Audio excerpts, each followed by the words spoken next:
నాగర్ కర్నూలు జిల్లా కొమ్మెర గ్రామంలో అగ్రకుల దురహంకారానికి 2 నెలల పసిబిడ్డ బలి కావడంపై నిరసన జ్వాలలు మిన్నంటాయి. ఈ క్రూరమైన ఘటనను నిరసిస్తూ కేవీపీఎస్ నరసింహులపేట మండల కమిటీ ఆధ్వర్యంలో భారీ ఆందోళన నిర్వహించారు.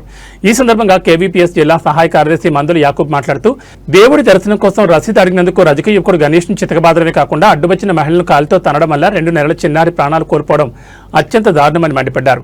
ఘటన జరిగి రోజులు గడుస్తున్నా నిందితుల్లో కేవలం 4 మాత్రమే అరెస్ట్ చేయడం వెనుక పోలీసుల నిర్లక్ష్యం కనిపిస్తోందని ఆయన ఆరోపించారు. సీఎం సొంత జిల్లాలో ఇలాంటి అఘాయిత్యం జరిగితే ముఖ్యమంత్రి ఎందుకు స్పందించడం లేదని ప్రశ్నించారు. నిందితులపై సెక్షన్ 103 కింద కేసు నమోదు చేసి అందరినీ తక్షణమే రిమాండ్ చేయాలని డిమాండ్ చేశారు. బాధ్యులపై పెట్టిన అక్రమ కేసులను ఎత్తివేయాలని కోరారు.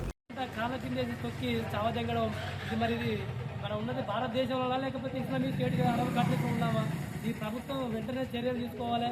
ఉన్నటువంటి వ్యవస్థలో ఇప్పటికి 8 మంది అక్కడ క్రూరంగా కనీసం 3 గంటల సేపు అక్కడ ఉన్నటువంటి వాళ్ళను అరాచకంగా రూమ్లో దూరం బంధించి వాళ్ళు దాడి చేస్తే వాళ్ళు అరెస్ట్ చేయకుండా తిరిగి ప్రభుత్వం ఉన్నాడు, ప్రభుత్వ పోలీసు అధికారులు రిటర్న్గా వాళ్ళ మీద పిటిషన్ పెట్టి వాళ్ళనే భయభ్రాంతులు గురి చేసి వాళ్ళ మీద రిటర్న్ కేసు పెట్టడం ఇది సిగ్గుచేడు, సమాజం తలదించుకోవాల్సినటువంటి విషయం.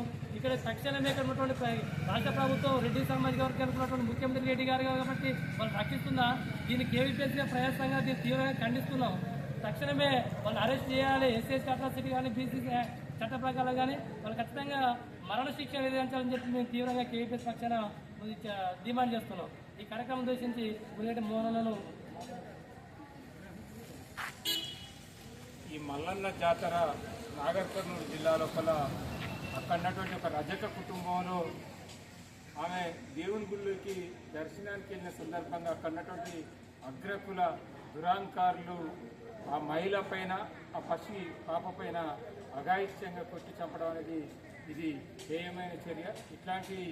ఇది అనాగరికంగా భారతదేశం లోపల మనుషుల్ని గౌరవించాలి, మానవత్వం ఉండాలని చెప్పేసి తోటి మనుషుల్ని కూడా ఇవాళ కులం పేరు మీద దూషించి హత్య చేయడం అనేది ఇది మంచి పద్ధతి కాదు. వారి మీద కఠినమైన శిక్షించాలని మరొకసారి విజ్ఞప్తి చేస్తాను.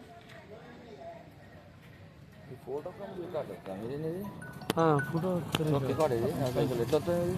ఇప్పుడు